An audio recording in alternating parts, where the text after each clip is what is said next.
Well, good afternoon, everyone, from the Royal Voluntary Service. Oh, pardon the teeth, and welcome to this virtual village hall.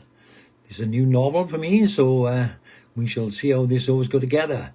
Now, let me introduce myself. As I said, I am Terry Walton, and some of you out there might think, who's Terry Walton? Well, bring them on camera. All right, do we all go in? Reading when I'm going along. Anyway, I need to introduce myself. I digress. Let's go back to it. Those who don't know me, then you will often find me on a Friday afternoon with Jeremy Vine on Radio 2. And believe it or not now, that started in 2003. So I'm coming up to my 18th anniversary of being on Radio 2 with Jeremy Vine. When Jimmy Young disappeared and Jeremy took over as a young whippersnapper, he did a program early on about allotments. And then he wanted to adopt one, and I was the fortunate enough person to be adopted for the Jeremy Vine show. But that's followed on to many other things, and besides finding me on Radio 2, you can now find me every other Wednesday on Radio VIilage. Where I do a phone in for an hour, people ringing in with questions, and that's quite interesting, very good indeed. And then for those of you who live in the wilds of Hereford and Worcester, on Sunday afternoon now at 2:30, you can find me with Reg and Jonathan doing yet another gardening program. And if you're far enough afield, on a Saturday morning around about 11 o'clock, I can be found on Radio Kent. And then on a Sunday morning at 9 o'clock, now and again I appear on Bristol Radio, BBC Bristol. But my latest one is now I do the Ronda Radio, which is my local radio station, every Thursday morning with a pre-recorded because of the lockdown. For those who might have also seen me, my allotments has been adopted by this morning, so I can come up appear on there with Holly and Phil from my allotments on random occasions. So if you haven't heard me, if you haven't seen me, anyway, I am Terry Walton. Let you tell me a bit about myself now in regard to the allotments. I'm first going to introduce to the allotments what I'm still am to this day when I was 4 years old. Yes, only 4. My father took me in, gave me a patch of land and gave me this passion for growing. And I was all grown up at 11 and I took my first allotments at 11.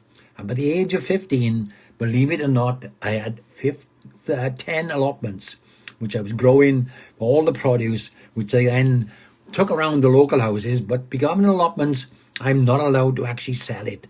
So what I used to do, I had a box of vegetables there, knock on the door. So this was a long, long time ago before the box system came in. I believe I was the inventor of the box system. I go knock the door. The lady of the house would come out and said, "Oh, Terry, there's some lovely looking vegetables. How much are they?"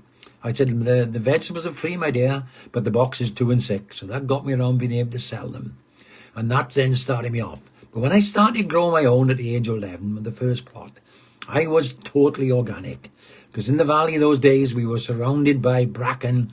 And my summer job when I was home from school was go up the mountainside, chop the bracken down, bring it down, let it rot down as a soil improver. And all around me, there were collieries in those days when there was lots of stables and lots of pit ponies. And they used to deliver all that to the allotments. And that was then also to feed my plot. So I could handle all that for a while. But as my empire grew from 1 to 10 plots, I couldn't cope with this massive materials. So I started to cheat. And I cheated by going from my organic principles to using chemicals, pesticides and insecticides. First of all, I started with all these chemical fertilizers. You could grow more anywhere in the plot and anything would grow. Anything wanted to be nice and green like cabbages, then a bit of nitro chalk or sulfate ammonia would do fine. And again, if you were growing beans, then any potash base or superphosphate would make them grow very, very quickly. And again, any pest that dare visit my plot, out came the squirter and that pest was no more. But little did I know, not only was I killing the pest, but I was getting rid of my allies, the ladybirds, the lacewings.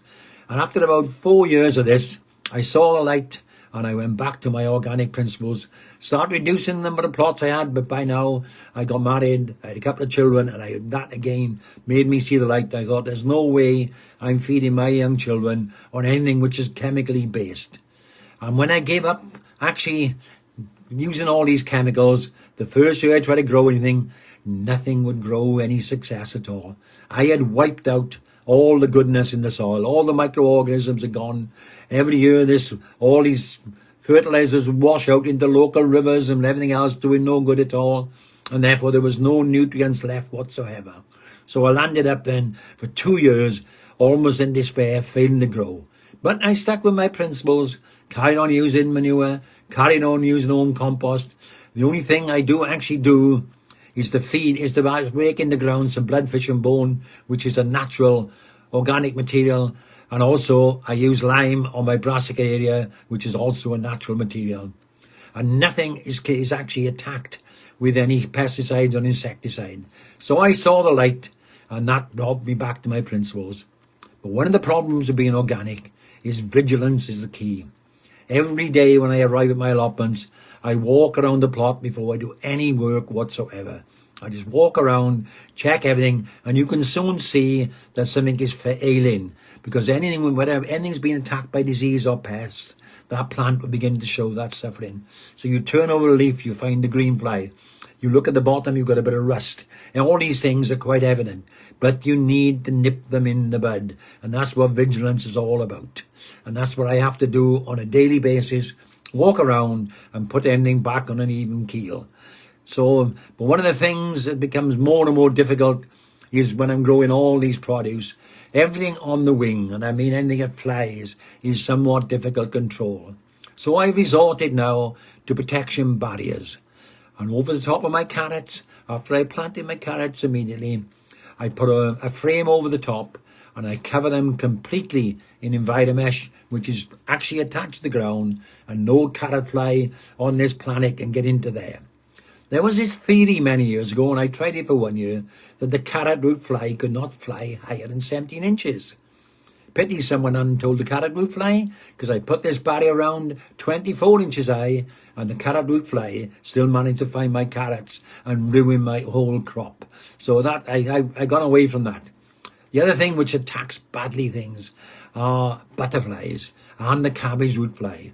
The cabbage root fly, for those who are not familiar, is about the size of a housefly. Lays its eggs at the base of a cabbage. Down will come out will hatch these maggots. Down they will go, eat all the root of the cabbage.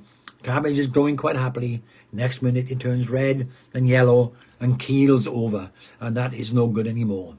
Also, you can put in some healthy looking cabbage, and these lovely little cabbage white butterflies are on the wing. They tuck underneath the leaves. They little cluster of yellow eggs, about 30 of them. And within days, if we don't take any action, the cabbage is no more. So what I do now, over the top of all my brassica patch, I put a large frame that again is covered with a insect-proof mesh, which is attached to the ground. All these things are a bit of a nuisance, because then when you have to weed or harvest, you have to lift up the net. You don't want to be under there long, and you put it back down again, but it keeps them all free of pests. The other one you have to watch out for are the dreaded aphids. I plant lots of flowers on the plot to attack the hoverflies and lacewings and everything else, because these and ladybirds, because these will devour the aphids, but you can never get enough of them. So what my first method is, if I spot a small infestation, is the old finger and thumb. And I slide it up and down and I crush all the aphids, and they are no more. But sometimes I miss a little batch of them, and they multiply extremely quickly, I can assure you. And what I've got in my armory, I've got a pump-up 4-litre sprayer. I fill it with tepid water, I tighten it down, I pump it up, I put it on a jet stream, and I wash these aphids off. As they're knocked off the plant onto the ground, when they're all swimming about there, spluttering and coughing, I then spray the ground, and the poor aphids can't swim too well, and they are no more. The other thing is very, very important to prevent disease if you're growing lots of vegetable crops is crop rotation. I use a 4-crop rotation basis, which is largely legumes, brassicas, root crops, and all others. And I mark out every year a plan, and I treat the ground to suit the crops I want. But then what I'm doing is no crop is grown in the same place within a period of 4 years. So any disease that's lingering in that part of the ground has nothing to feed on, disappears and is gone. The other thing I have to do then when the crops are growing fully, they have to be fed quite often. And again, for that, I use a lot of natural materials like comfrey, nettles. I put them in a bin. I let them ferment. I had a couple of cupfuls of them in my watering can. That feeds the plant well, and the plant then can take up all these nutrients and be much more resilient. But I'm not all tight all the time. I do occasionally, I buy continually throughout the season a large drum of seaweed extract, and I give them a little treat twice or three times a week. I feed them with some seaweed extract. They're a bit like us. We're fed on the same diet day in, day out. It's a bit boring, so I give them this seaweed extract. Again, in the winter months, I do not like my ground to be bare, because what happens when it's bare, the rains in the valleys come down, we're on a slope, all those nutrients are washed away, and then when they're washed away, they are no more, and I got to work hard to put them back. So all my vacant ground in the winter months, in late September, I spread it with green manures, which are a mixture of ryegrass and vetches. The ryegrass makes a lot of top, which goes back into a lot of bulk material. The roots are very fibrous and hang on to the nutrients. The vetches take in air and convert that air to nitrogen in the soil. And in late January, I dig all that back in, and then I actually then put some other manure on top where it's required for crops like potatoes and beans and onions. All those get plenty of manure. So I got a very, very rich patch in which to grow my greedy vegetables. So growing organic is a lot more time consuming, but I can assure you, if you want to take the step, it's well worth it. The crops grow a little slower because they feed on natural materials, but by God, do they taste a lot better. So I hope many of you out there who are currently using other methods of non-organic can think on these things. Don't forget, in the early days of changing from non-organic to organic, there will be a slow build-up of microorganisms in the ground, so patience is required.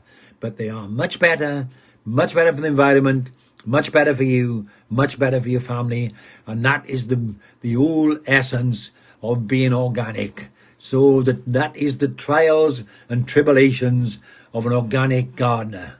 So now it's over to you all out there for some questions. These are flashing up on my screen. So don't rush them once you see a question up, give me a chance to answer, and then carry on feeding them through rapid as you can, and then we'll answer what I can. So it's over to you out there now, all watching. Any questions? I'm all yours for the next 15-20 minutes if you need me. Where are you two? Let's have the questions. I'm sitting here with my paper and pen at hand if I need to dot them down. So there's quite a few of you watching. So any of you got any questions? Don't have to stick to all being organic. Any questions, any problems? That's very true. Not superstar. I'm hardly a superstar. But I started off, the box system was all mine. And I really did go around, and you can't sell veg, but the boxes brought me a nice little profit. And I did that for till I come along in my life, was a young lady. We started courting. The allotments, and now there was a toss-up. Well, I don't know how to say that. I was very careful. There was always that conflict then. And then I got married. And when the kids came along, my empire I had to work as well for a living. And gardening is only a hobby to me. It's never been my career. What's the best way to enrich the soil for organically grown vegetables? As I said during there, plenty of homemade compost. I use a lot of spent mushroom compost. And also, I dig in a lot of well-rotted manure, and I top up with stuff like bloodfish and bone. I did forget that. I was part of my spiel, slugs and snails. Snails are a bit more difficult. Slugs are the bane of all organic gardeners. And what I used to do for many, many years, I used to go out at night with my little flashlight, my balaclava, my camouflage, and collect all these slugs up and dispose of them. I won't tell you how in case you're a bit squeamish. And that was hard going, but did keep them at bay. And several years ago, I came across a product called Nemeslug. And what do you do with Nemeslug in the spring when the ground has gone above 5 degrees C? You can water this on, and these are nematodes which feed on slugs. And you water on, no exaggeration, millions from this actual brand that you water on. All these come to life as long as the ground is quite moist. These seek out the slug and they get rid of the slug. But what happens then? Because they are feeding on the slugs, the slug population decreases almost to zero. But then the nematodes have nothing to feed on.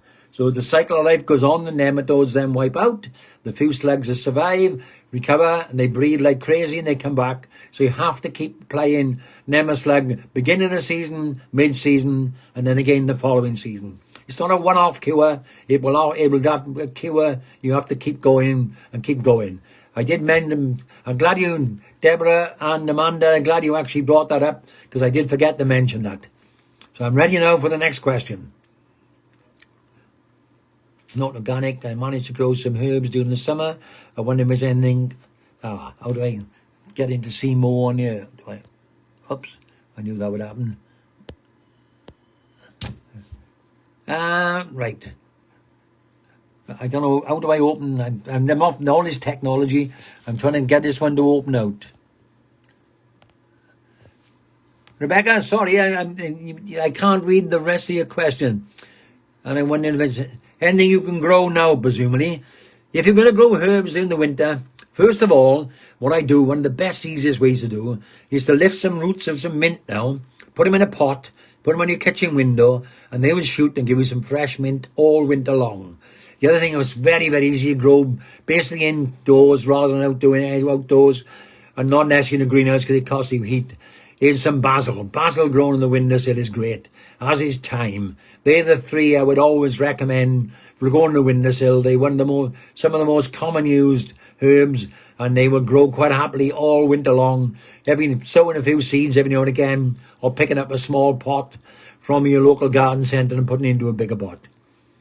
Kathy, you have a lot of woodlice. Any advice on a good way to get rid of them? Woodlice are not really a problem. They feed on rotting material, particularly old wood. They can be a nuisance underneath plants because they underscore the roots and make them hang in the air. But woodlice normally are where it's dry, where there's plenty of rotting materials, and they do feed on rotting materials. Don't worry about them too much. They are not a real problem. How do you protect herbs in the winter? Thank you, Deb. I couldn't get that one working out when screwing my screen up. A lot of them, if they're out in the garden, a lot of things are like rosemary and thyme and all are pretty hardy. It's the stuff like parsley, basil, which got the tiny leaves, but most of them will not grow in the winter. So if you really want the herb in the winter months for use, it's better to put some of them in a pot and grow them indoors so you can still continue to harvest them as long as the room is warm. What is the best time to prune fruit trees and how hard do you prune them? Depends. Can you be a bit more clear on that, Amanda? Fruit trees have got numerous pruning techniques. It depends which fruit tree you're talking about. You come back with another bit to that, I can come back and answer you that. Gone quiet. Any more coming out there? Well, I wait for Amanda to come tell me which fruit trees she wants to prune. All gone quiet. And my phone gone dead. There's always a worry when I have them. It's like when you're on the radio, when you got to pause a few seconds, seems like a lifetime. Keep the questions coming. We're okay for time.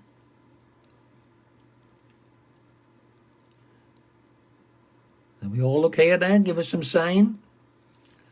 Right, what do you do? Right, you have a cherry tree. Yep. Even a cherry tree, yeah? Pear trees, blimey. Right, pear trees. Pear trees, like apple trees, are best pruned.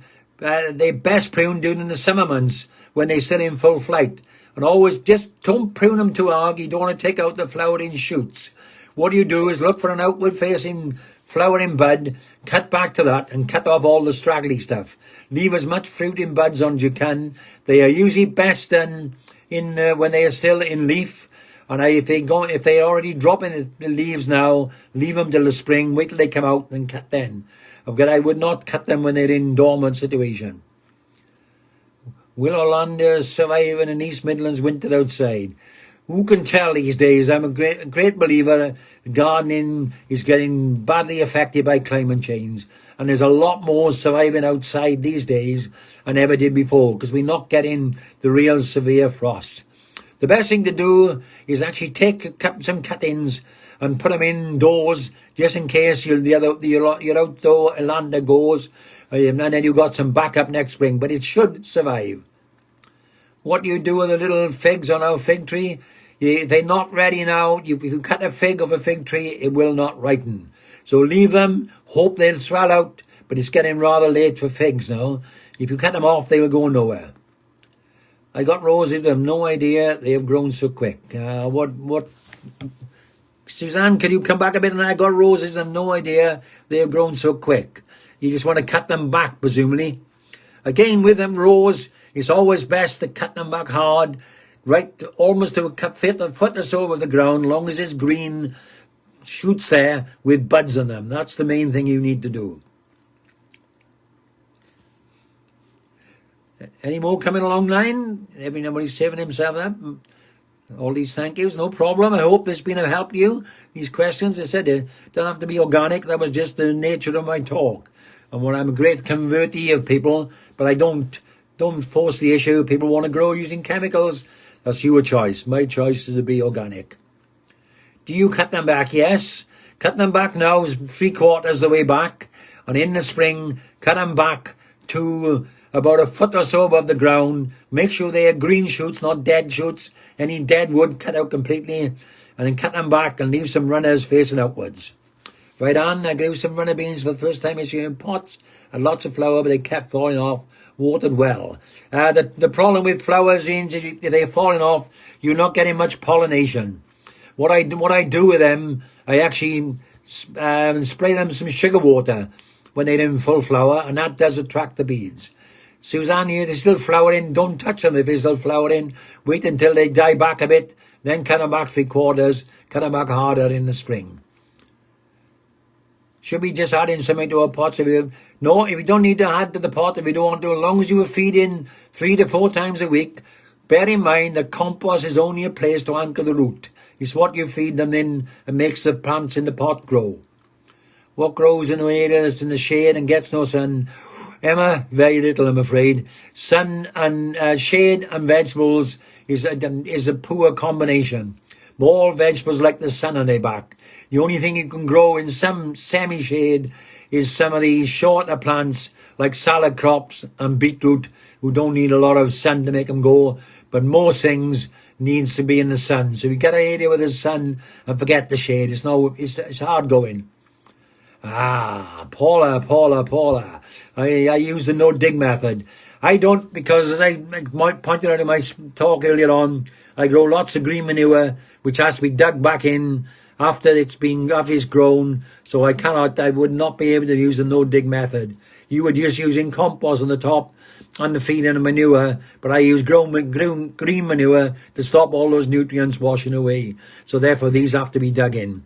And again, I have a plot which is 325 square yards and there's not a single path. So I'm walking on all the time so I can pack certain areas.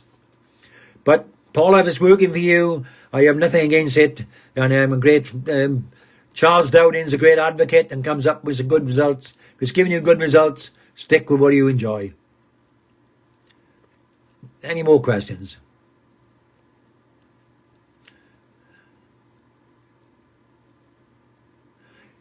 Yeah, and if that usually attracts. The other thing you did say you watered well. If you keep them well watered as well, that's a method of. They like a high humidity around them, beans for the flowers to set.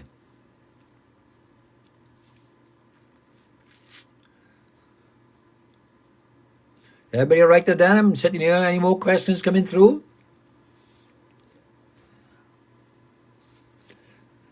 Going very quiet again. All little Freddy. This method has worked very well indeed, so I quite enjoyed this method of doing this. And I'm doing this lockdown. Do I make my own compost? Yes. Everything in our house goes back. I have several ways of making compost.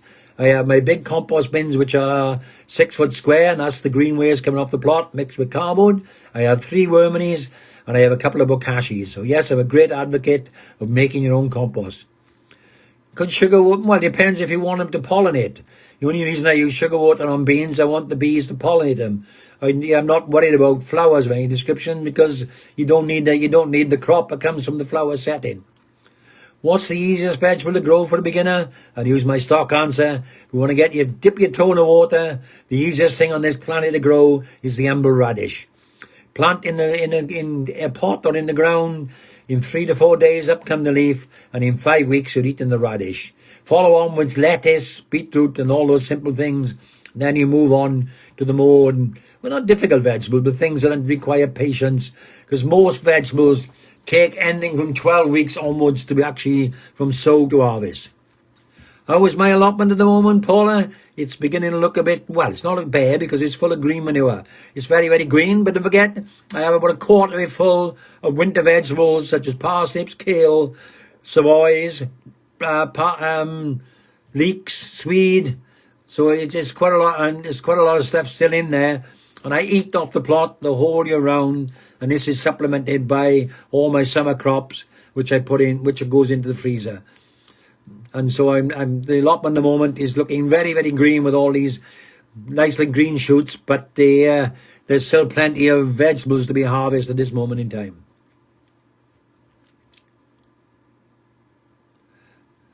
How's Jeremy?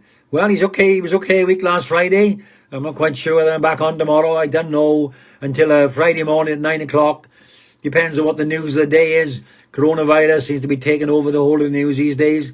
But if they got a 20-minute slot free tomorrow afternoon, just after 1:30, then I'll be there. I'm always on call. Fridays are always there for Jeremy Vine Show.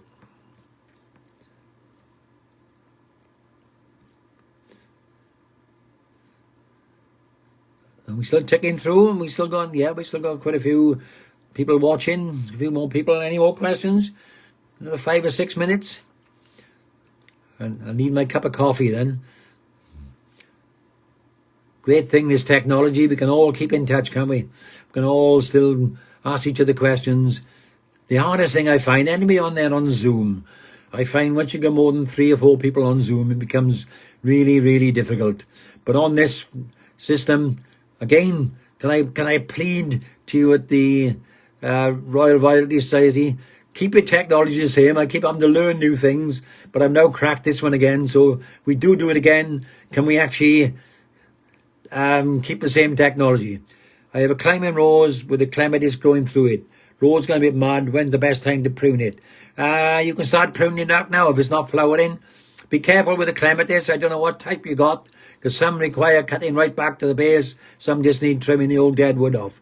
But the rose, yeah, you can cut back now, provided it's not flowering. You grow outdoor cucumbers this year. Do you have any other recommended outdoor cucumbers easy to grow? I wouldn't. You are very brave, Kathy. I never grow outdoor cucumbers because they're not that, well, I'm saying this, you may be successful. I'm not that successful.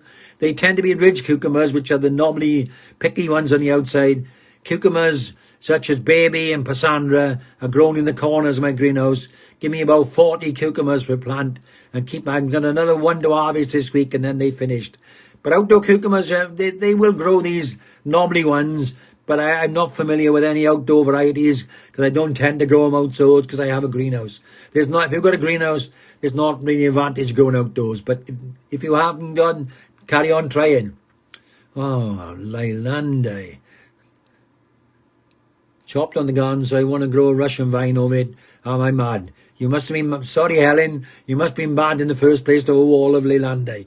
One of my pet hates, If you want to ripe it out, grow a Russian vine over it, it might wipe out the Leilande.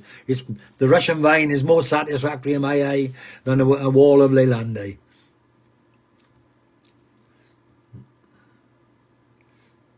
You're not mad, you grow what you like, but people get caught with Leilande. It's a real thug once you got it.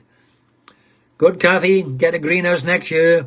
You'll have nice, smooth cucumbers, plenty of tomatoes, plenty of peppers, aubergines and chilies. Be well worth investing in.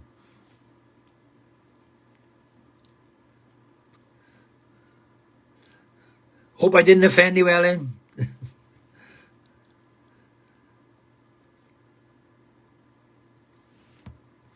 I'm not used to wearing glasses. I just can't read the screen without them.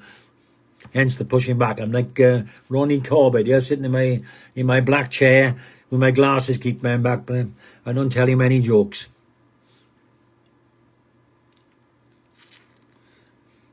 Any more coming through? Are we all done? We're going to have a countdown? Any more coming through? If not, then I should be signing off and going and get my well-earned cup of coffee. Well, I hope you all enjoyed this little virtual village haul. I quite enjoyed your questions. They were very varied and very useful. So all I can say to you all in this present environment, stay safe, stay happy, but most of all, keep gardening. Oh, well, the late Andy was already in. No. Right. It works, yeah, I've got to give you, it works as a windbreak, but it's a thugging and very little grows under it. The roots spread out and it's a bit more difficult. Hello, Deb's come back alive. I'm still in tomatoes on my windowsill and very sunny. Do I still feed them? Well, yes, you keep feeding them while they still fruit. You know, all they're going to do is make them swell and make them go red. Are they cherry or are they normal tomatoes, Deb? Get a bit late for the normal ones now. Don't forget, if your plant starts to die back and they just turn in, you can take those off, leave them on the windowsill, and they will ripen. If they stay in, if they still dark green, they're unlikely to ripen, and that's when the green tomato chutney comes in. Thank you, virtually all. Thanks very much. So goodbye from me, and it's goodbye from him. Cheerio now. Bye.